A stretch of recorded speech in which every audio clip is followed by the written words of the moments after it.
সংবিধান যদি মানতে হতো তাহলে আমাদের মাননীয় প্রধানমন্ত্রী বাংলাদেশে থাকার কথা না অন্য দেশের বাইরে থাকার কথা।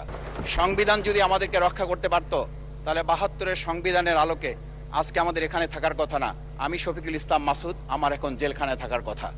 সংবিধান যদি মানতে হতো তাহলে আমাদের মাননীয় প্রধানমন্ত্রী বাংলাদেশে থাকার কথা না অন্য দেশের বাইরে থাকার কথা।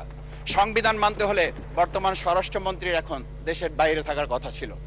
সংবিধান মানতে হলে যে বাচ্চাদেরকে আজকে এখানে শিক্ষা দেওয়া হচ্ছে, দীক্ষা দেওয়া হচ্ছে, কিংবা তাদেরকে কোনো কোনো ক্ষেত্রে জাসদের সাথে তুলনা করা হচ্ছে, সেই বাচ্চাদের নিয়েই আমরা এই সরকার দলের লোকদেরকে, সরকার দলের সম্মানিত নেতৃবৃন্দকে আমরা চোখের পানিও ফেলতে দেখেছি, আবার কাউকে কাউকে কথা বলতেও শুনেছি যে এই সমস্ত বাচ্চাদের, আমরা তাদের শিক্ষার্থীদের আন্দোলনের সাথে আমাদের কোনো সম্পর্ক ছিল না।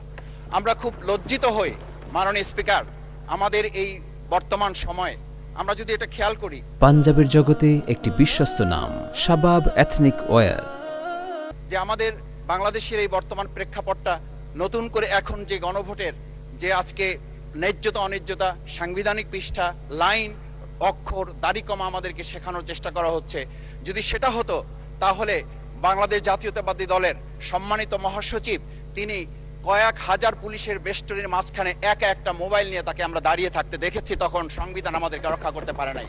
মাননীয় স্পিকার, আমি ৩৫০ মামলা নিয়ে ৭ মাসের ব্যবধানে, আপনিও আমার ২-১টা মামলাতে আপনি আমাকে সহযোগিতা করেছেন, সেটা এই সুযোগে ধন্যবাদ জানাতে চাই।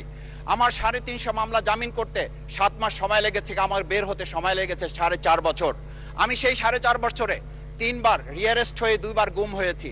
আমি তখন ডিজিএফআই, এনএসআই, ডিবিএসবির কাছে জানতে চেয়েছিলাম আমার সামনে দিয়ে বড় বড় নেতারা বের হয়ে যাচ্ছে, আমার অপরাধটা কি? তখন বলেছিল তারা হুমকি না, হুমকি হচ্ছেন আপনারা।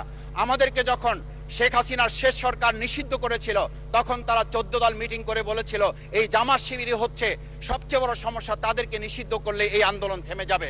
আজ একটা কথা পরিষ্কার বলতে চাই, এই গণবিপ্লব নিয়ে আমাদের মাথা ব্যথার মূল কারণ হচ্ছে এখানেই শেখ হাসিনা আমাদেরকে যথার্থ টার্গেটটা করেছিল। সেই টার্গেটের মূল লক্ষ্য ছিলাম আমরা। আমাদেরকে বলা হয়েছিল একটা গুলি করলে একটা সরে বাকিগুলো লড়ে না, সেই লড়ে না লোকগুলো ছিলাম আমরা মাননীয় স্পিকার, যার কারণে আমাদেরকে তারা ভয় পায়। আমরা এখন বর্তমান সময় ভিডিও দেখতে পাই যে শেখ হাসিনা বাইরে থেকে বলেছিল আমরা এই দলকে ভোট দিতে বললাম, আর সেই দল আমাদের সাথে আবার বিশ্বাসঘাতকতা করেছে। আমরা সেই শেখ হাসিনার বক্তব্য শোনার পর আমরা কাউকে আজকে এখানে বলতে শুনে নাই শেখ হাসিনার ওই বক্তব্য সঠিক নয়। এই মানুষ প্রতারিত হয়েছে, বেইমানি করা হয়েছে।